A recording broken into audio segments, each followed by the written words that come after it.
Today, we're going to talk a little bit about the music business. You guys here for the music business? Yeah! Alright, does anyone want to make money in the music business? Does anyone actually want to make a living at it so you can do what you love, which is play music? Alright, that's what we're all about. The model for the music industry is direct-to-fan. You've heard a lot of people talk about it.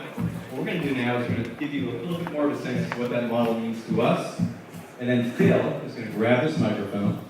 He's going to tell you in detail how we've done it for other people with real-world examples. Okay?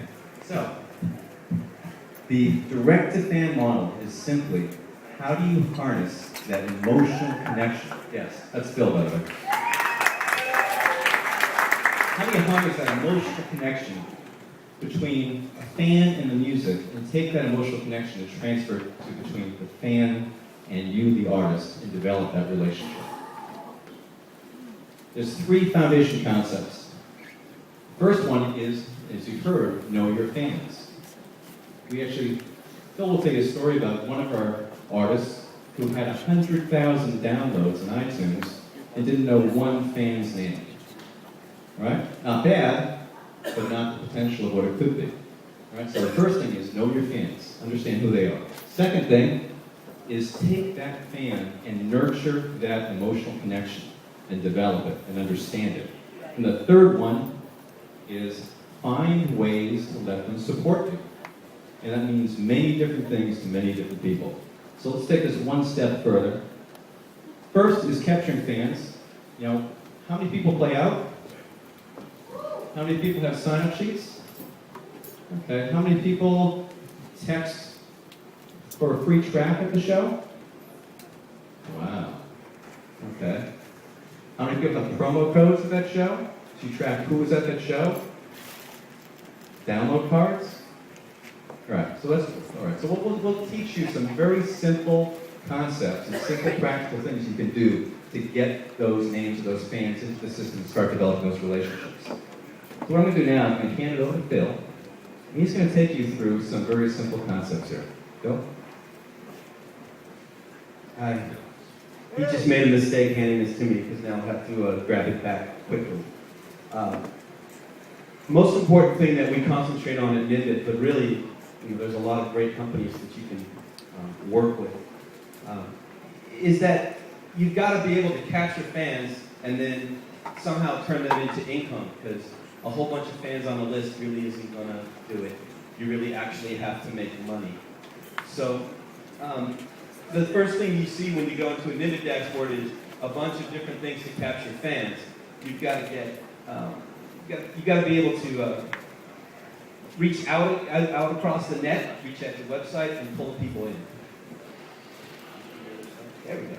And then the second thing you see is really taking the fans and turning them into direct sales. And as Bob had said, I'm going to tell you now.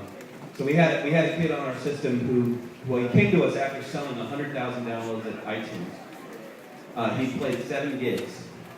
He'd done this out of his house in Indiana.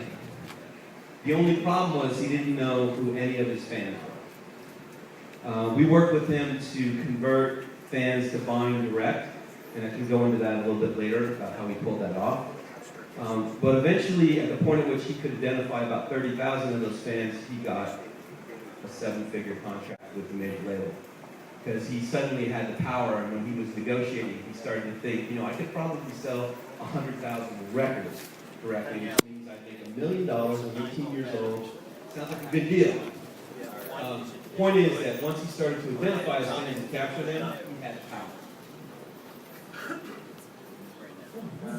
So we have some tools in the system, and I'll go through them really quickly, but you can reach out and you would track for emails. Simple system, but it's a reward to a fan. It drives them in. It's a reason for fans to tell other fans to come in.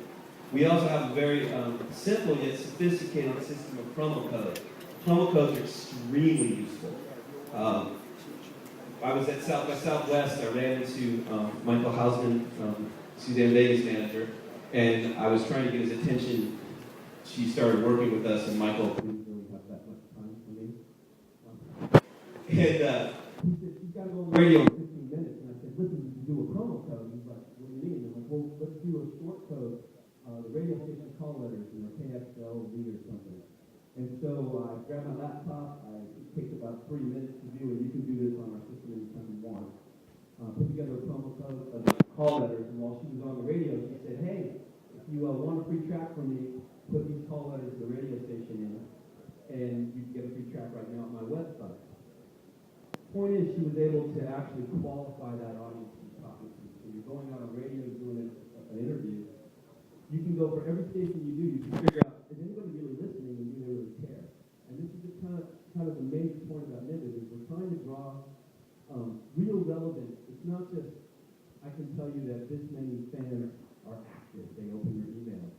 Do these fans buy? Do these fans do a promo? How many people did a promo and actually bought something? This is the kind of thing you're going to need to know.